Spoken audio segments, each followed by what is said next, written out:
Баршаңызға сәлем достар, менің каналыма қош келдіңіздер. Бүгін сіздермен бірге наурыз айында қазақтың ұлттық тағамдарының бірі, яғни женттің екі түрлі жасалу жолын көрсететін боламын. Видеомды соңына дейін көріңіздер. Бізге талқан, қант ұнтағы және сары май керек болады. Қант ұнтағын қантты блендер болса, үйлеріңізде сол блендермен езіп қант ұнтағын жасап алсаңыздар болады. Егер блендер болмаса, қанттың өзін сала берсеңіздер де болады. Талқанымыздың үстіне қантымызды және майымызды барлығын лопатканың көмегімен жақсылап араластырып, видеодағыдай масса шығу керек. Одан кейін өзімізге керек формаға салып, әдемілеп біркелкі қылып, одан кейін холодильникке 1 сағатқа салып аламыз. Ендігі кезекте екінші түрлі жентіміз жасаймыз.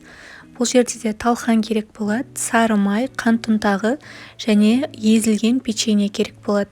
Печеньені өздеріңіз қалауларыңыз бойынша езіп алсаңыздар болады.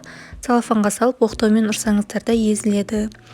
Енді видеода көріп тұрғандарыңыздай талқанның үстіне печеньемізді, қантымызды, содан кейін сары майымызды құйып, тоже барлығын жақсылап біркелкі масса болғанша араластырып аламыз. Мінекей біздің массамыз дайын болды.